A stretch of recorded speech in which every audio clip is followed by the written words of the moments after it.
Jesus came to bring light. He said, the people that sit in darkness now saw a great light. Did they receive it? No. Then he steps up in Matthew 11 and he says, the kingdom was the kingdom of God, the kingdom of heaven. It was to whom this kingdom belongs, where it's coming from above. He says it suffered violence, and the violent take it by force, because Satan was not happy with the situation. And now the people were so deceived that they couldn't see the light. And now the kingdom is taken by force. But Jesus keeps on preaching the kingdom. But now it starts with death and resurrection. Because on the mountain, he was met with Moses and Elijah that showed him his exit. Now this exit is crazy. Because this is the point where the biggest division ever was going to take place. Guys, get it? Light came into this realm. In John 3, he says, no man ascended up into heaven, but he that comes down from heaven, who is in heaven, even the Son of Man.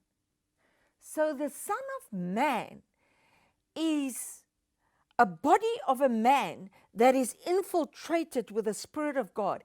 And what he did is he brought heaven to this level. Heaven is not up there, a realm that is divided from us. It has come down to our level. Where did the battle take place? Right here on earth, in heaven. It is a realm that came into this darkness. In the beginning, Satan dared to put his nose up in the wrong realm because he should have been in darkness and stayed there. Now God says, you've taken me on, now I'm taking you on in your realm. Because man is without hope, without God. We are born without hope. So God came into this realm and he took on Satan, even to the death of the cross and the rulers of this world. I love this. Revelation 13 says, this beast come out of the sea, the four kingdoms, a mouth like a lion, claws like a bear, looks like a leopard. He's very terrible, ferocious. He says, and he was given his power by the dragon. And the dragon, Revelation 12, is Satan.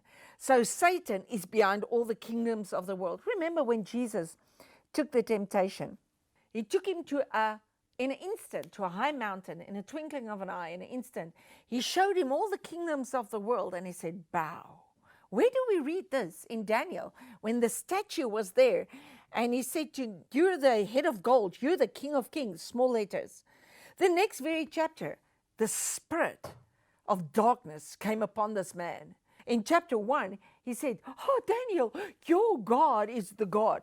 The next minute, deception came in, and he says, I'm not going to be the head, I'm going to be everything. The spirit of upliftment, the spirit of I'm the greatest, I'm the biggest, I'll be. And he made everybody bow. And he said, if you don't bow, you'll burn. 3, heavenly. 3 people didn't bow. A 4th man came walking. And now the temptation comes to Jesus. How ridiculous is Satan? He's coming to tempt the very 4th man that was predicted to come. And Jesus didn't take it. Not even on the cross did he bow.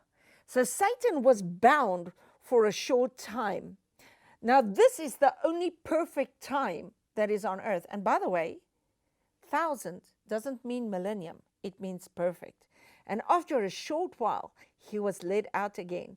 And he went for the last thing, the last temptation. Because in darkness, there are rulers of darkness. He says there is no temptation that comes to man that is not common to man. You see, we've always got this funny warfare thing that we have to fight the devil and we have to warfare. We're like this guy's running next to the road, punching the air, but we don't know who we're punching. It's ridiculous. He says it in the Bible. The Bible explains our warfare to us. He says there is no temptation that comes to man that is not common to man. The lust of the eyes, the lust of the flesh, and the pride of life. And how many wonderful Christians have even fallen for that while fighting the devil. Oh, I have just conquered Satan. What? You've just driven the devil out? What?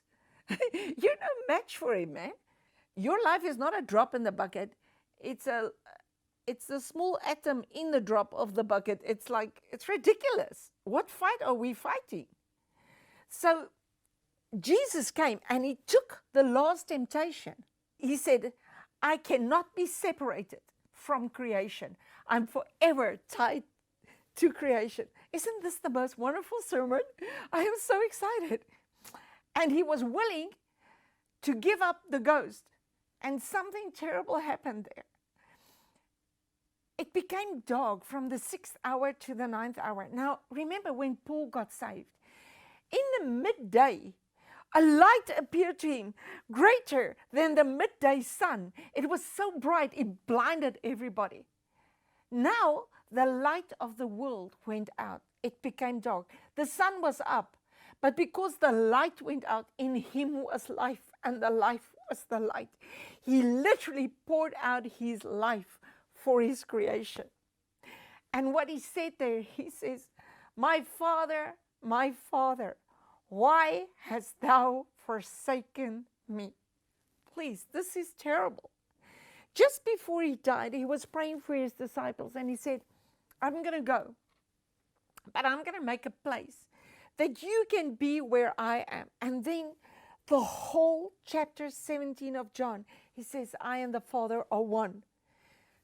Get it? From the beginning, all the divisions that was there, never was God. It's not three gods. The Trinity is not three gods. They one with different function. It's like they speak out of the same mouth. They move together. He says, I only do what the Father tells me. What I do is I do because of what he that sent me told me to do. And for the first time now, he went to a point where he says, my God, why hast thou forsaken me? And God turned his face on Christ and he had to die. Isaiah says, who will believe our report? He had no form that we should desire him. Darkness is formless. Listen, we on the earth, he didn't just come to earth, he went down to the roots of this darkness. He became without form. He became without shape. He took everything of death. When he said, the Son of Man will be lifted up, and when I'm lifted up, I will draw all to me. It's not all men, it's all judgment came upon God himself. Now, this is what makes God different from all the other gods. He died for those that he made and loved. Other gods are trying to be lifting up. It's actually the spirit of anti-God, because we want to do it. Oh, I'm so big, I'm so fat, feed me, feed me, feed me. No, Jesus didn't do that. He became humble.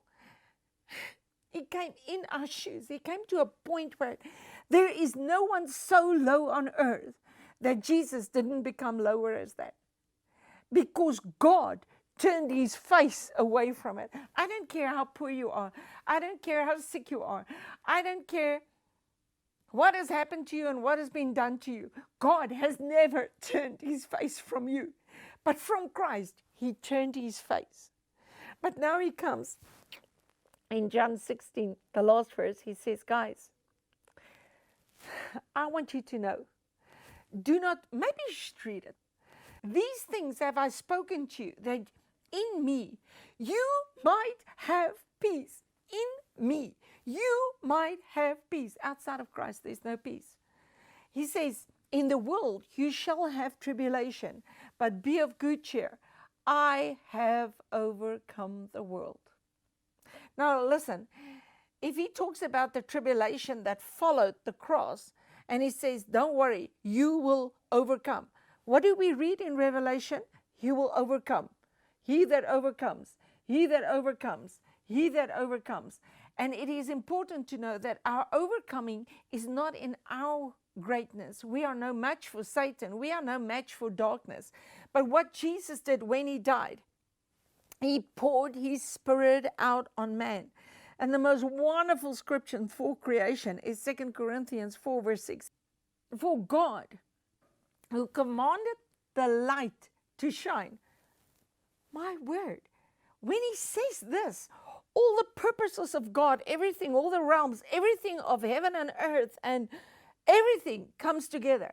He says, for God who commanded the light to shine out of darkness, have now shone in your hearts, to give the light of the knowledge of the glory of God in the face of Jesus Christ. So Jesus Christ has now become the face of God to usward, because what he is in our hearts. And then he goes on and he says, this treasure is in an earthen vessel. What? Now, after all this, you know what we do? Then we go on and we fight the devil. Now, I want to know if we have to fight the devil, if we have to fight the devil, then what did God do in heaven? Because he says, for this purpose, the Son of God was manifested to destroy the works of the evil one. Who's the evil one? Satan. He was the one that handled the tree. He knows all about good and evil. And he always comes and he says, especially to parents, oh, you must teach your children good and evil. Let them make a choice. Where does God ever say you must make a choice? It was a command, eat of life. They made it a choice. So they plunged us into eternal choices. And man cannot make a choice. This is why Moses gave them a choice. Elijah gave them the choice. They didn't choose. But God said, you have not chosen me. I have chosen you. And it is like, okay, he has chosen us. He has now gone to the cross. He died for our place. But what did he do? He destroyed the works of the evil one. He abolished death and brought life and immortality. So why do people still die?